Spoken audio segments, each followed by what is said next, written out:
The fake Bhutanese refugee scam has been on the headlines with the arrest of a number of high-profile leaders allegedly involved in the multi-million rupees scandal. Such has been the magnitude of the scam that the House sessions that were supposed to discuss the government's programs and policies have been dominated by the scam. Even as the government attorney has registered the case against the 30 alleged culprits, massive speculations are made on the other political bigwigs whose names have also surfaced during the police grilling. Good evening, I'm Amar Singh Pradhan and these are the headlines of the hour. Cases filed against 30 alleged culprits in the fake Bhutanese refugee scam, 5 charges including the crime against the state, investigations to continue. Ministry of Foreign Affairs starts legwork for Prime Minister Dahal's India visit. Improving bilateral ties remain the main agenda even as scheduled date not confirmed. The condition of industries targeted by government to resume operation deemed miserable. Massive constraints to operate Hetauda textile, Butwal spinning mill and Gorakhali rubber industry. And semi-final lineup drawn at the Kava Volleyball Challenge Cup. Nepal faced Kazakhstan while India take on Uzbekistan in the semi-finals. The Kathmandu District Court has filed case against 30 individuals alleged of involvement in the fake Bhutanese refugee scam. This includes former Deputy Prime Minister Top Bahadur Ramaji, former Home Minister Balkrishna Khad, Indrajit Roy, a Security Advisor to the former Home Minister, former Home Secretary Teknaran Pandey, leader of Bhutanese refugees Teknath Rizal and Samachar of the Huz community, who have been charged for organized crime and crimes against state, among others. The District Court has also recommended for corruption charges against Khad, Ramaji, Rizal, Pandey, Mia and Rai.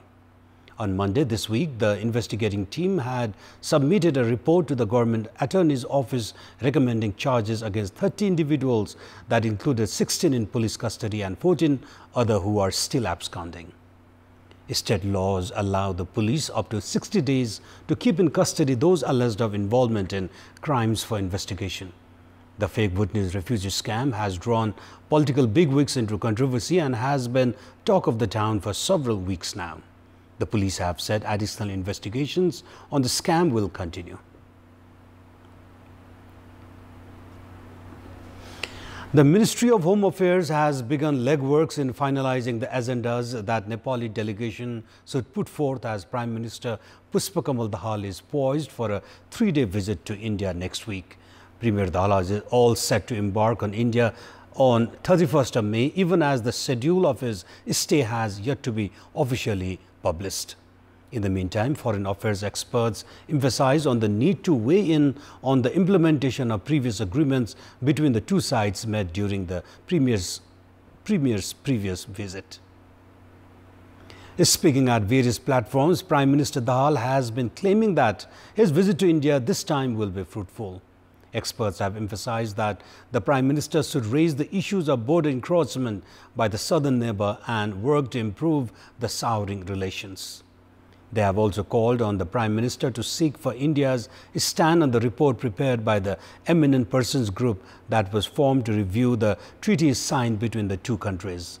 India has yet to receive the report prepared by EPZ after investing 2 years.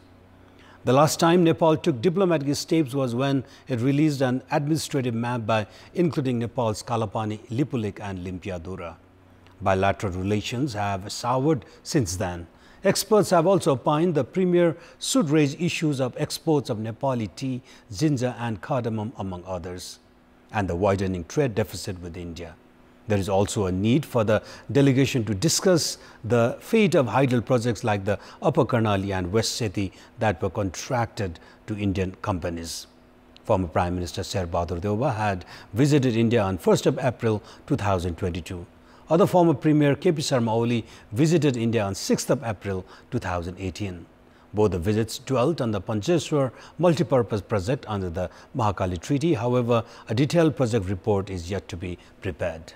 The agreements struck for the Raksaul-Kathmandu railway link and waterway for import and exports have yet to be implemented. Likewise, experts have also called on the need to raise the issue of air routes to Pokhara and Gautam Buddha international airports. Nepali Congress General Secretary and lawmaker Gan Thapa has called the fake Bhutanese refugee scam a litmus test for the government. Speaking at today's session of the parliament that is dwelling on the government's programs and policies, lawmaker Thapa said that the fake Bhutanese refugee scam has generated significant public interest and therefore the government must probe the case cautiously and carefully. Thapa added that the scam will also test the country's judiciary. Meanwhile, Rashtriya Swatantra Party has demanded the formation of a parliamentary committee to probe the Bhutanese refugee scandal, citing that efforts were underway to influence the case. RSP chairperson Ravi Lamichhane flayed the government, saying that the authority has not taken any initiative to arrest political bigwigs despite the names surfacing in the scandal. Parliamentarian Lamichhane viewed that the repeated meetings of the top brass of the three parties gave enough room to suspect the government's intention in the case. RSP alleged that both the Prime Minister and the Home Minister have backed from taking stern action in the case and have adopted a defensive outlook. RSP lawmaker Sumana Shrestha inquired about the resolution proposal she had presented at the Parliament last week concerning the fake Bhutanese refugee case. There was a time when the country's economy thrived and added hopes among the general public with the functioning of Hetauda textile industry, Butwal spinning mill and Gorakhali rubber industry. However, all three of them have been inoperational for years now. Even as their revival makes it to every government's plans and policies, including the incumbent government, experts opine challenges galore. The Butwal spinning mill was established some 40 years ago at a huge investment of 380 million rupees with the intention of exporting yarns, especially to the Indian market. The factory has been out of operation for the past 16 years. 14 years ago, workers of the factory went into forced retirement. 4 staff are hanging on to the factory, waiting for its revival. 6 buildings belonging to the factory and its land along with machines have been lying unattended. Likewise, the Hetauda textile industry that was established in 1975 was shut down by the then government 23 years ago. The industry spreads in an area of 36 ropni of land and has thousands of equipment to produce textile in an ideal state. The armed police force has turned the administrative building into its base camp. The industry at its peak gave employment to around 1,200 workers and staff. However, 14 years ago, the industry filed for liquidation for the second time. The narrative is as disappointing for Gorakhali rubber industry in Majua, Deurali. Spread over an area of 630 ropni land, the rubber industry began operation from August 1992. However, it began reporting of losses 16 years later and halted operation from April 2015. 4 years later, the government decided to take the industry under its jurisdiction and retired 288 workers and staff by clearing their payments. The revival of these three industries have frequently made it to government plans and policies. However, significant achievements have yet to be made.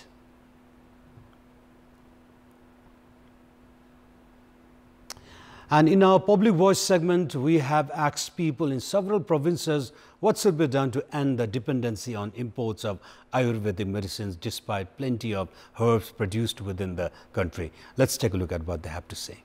Public voice. नेपालमा भएको जडीबुटीहरु खेर गइरहेको कारणले गर्दाखेरि विदेशबाट चाहिँ आयातन गर्नुपर्ने अवस्था आयो। त्यसको यही प्रशोधन गर्नु पर्यो, यही नै दबाई बनाउनु पर्यो। जडीबुटीहरुको पहिचान गरी त्यसको प्रशोधन गर्ने हो भने विदेशदेखि औषधि आयात गर्नु पर्दैन। सिंहदरबारमा भएको हाम्रो पुरानो हाम्रो आयुर्वेदिक छ, त्यसलाई पनि बढी राम्रोसँग सञ्चालन गरेर औषधि उत्पादन केन्द्रहरूलाई अझै बढी जोड दिने औषधिहरू निर्माण गर्न सकियो भने यहाँको जडीबुटीले यहाँका हामी नेपाली समाजले फाइदा लिन सक्छौं। भारतको जडीबुटीलाई चाहिँ हामीले नल्याएर नेपालमै फ्याक्ट्री खोलेर उत्पादन गरेर सरकारले कुनै किसिमको औषधि सम्बन्धी कुनै जडीबुटी सम्बन्धी व्यवस्थापन नगरेको अवस्थाले हामी धेरै पीडित छौं। आफ्नो देशमा सबै चीजहरु उत्पादन भएको राम्रो हुन्छ। वैद्य खानाहरु जुन तिनलाई पुनर्ताजगी सञ्चालित गर्नु पर्यो। म्यानुफ्याक्चरिङको व्यवस्था चाहिँ नेपालमा गराइदिनु पर्यो। देशमै बनाएर आफ्नो त्यही दबाई खान त्यही त ठीक हो। जडीबुटीहरु यहाँ नेपालमै चाहिँ मतलब त्यसको औषधि बन्यो भने संकलन गरेर प्रशोधन गरेर चाहिँ हामीले संरक्षण गर्न सक्यौ, प्रयोग गर्न सक्यौ भने चाहिँ विदेशबाट चाहिँ हामीले आयात गर्नुपर्ने कुरा चाहिँ अन्त्य हुन जान्छ। आयुर्वेदिक यो प्रशोधन केन्द्रहरु अनि जडीबुटी उत्पादन केन्द्रहरु को स्थापना गर्नु पर्यो। कल कारखाना खोलेर यहीँका मान्छेलाई रोजगारी दिएर यहीँ उत्पादन गर्नु पर्यो।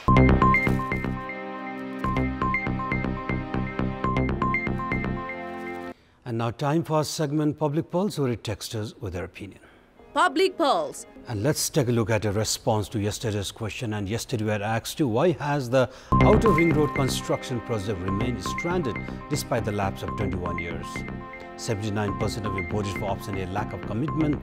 49% voted for option B, problems with land acquisition. And 7% voted for option C, lack of resources. And here is today's question. And the question is, what could be the reason for the delay in appointing the leadership of parliamentary committees? Your options are option A, no power sharing consensus. Option B, result of dilly-dallying. And option C, trying to complete procedures. The voting is on. Type NEWS, select your option A, B or C and send it to 34001 to share your opinion with us. Sports News. Team Nepal produced an exciting game of volleyball against their much-fancied opponents, India, at the ongoing Kava Women's Volleyball Championship. Nepali girls began the match hesitantly as they initially found the going tough against India, who are one of the title contenders. Nepal surrendered the first set 25-12. However, they made a valiant effort to come back into the match from the second set. The second set proved much competitive as they lost 26-24. Despite the loss, Team Nepal were slowly gaining their confidence, which made them clinch the third set 25-21. In the fourth set, Nepal dominated the early proceedings, remaining in the lead. However, they faltered towards the end of the fourth set through some unforced errors as they lost the set 25-21. Both India and Nepal had already qualified for the semi-finals. The win today means that India will top Group A, followed by Nepal in the second position. India will now take on Uzbekistan in the first semi-final, while Nepal are pitted against Kazakhstan in the other semi-final. Armed Police Force chalked out the thrilling 2-1 win over Sankata in the Martyrs Memorial A-Division League Football. The win propelled APF to the 8th position, while Sankata have inched towards the relegation zone. In the action-packed encounter, APF took the lead in the 24th minute of the match through Awas Lamichane. Towards the fag end of the first half, Awas scored again to make it 2-0 in favor of APF. Sankata tried to come back into the match with a goal by star striker Manish Dangi early in the second half.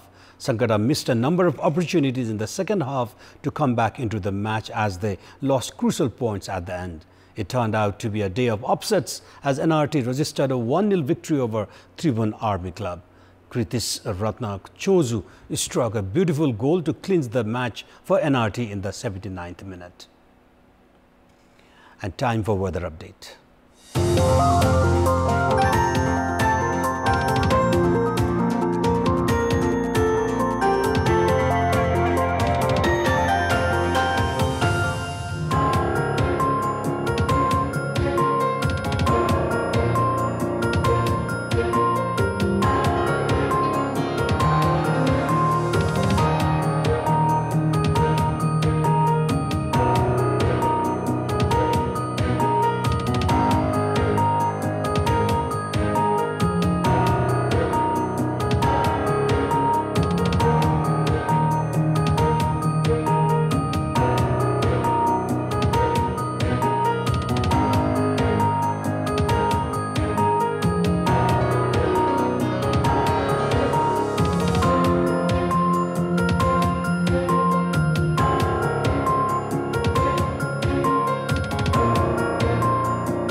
And those were our latest headlines. Up next is News in Nepali. Good night.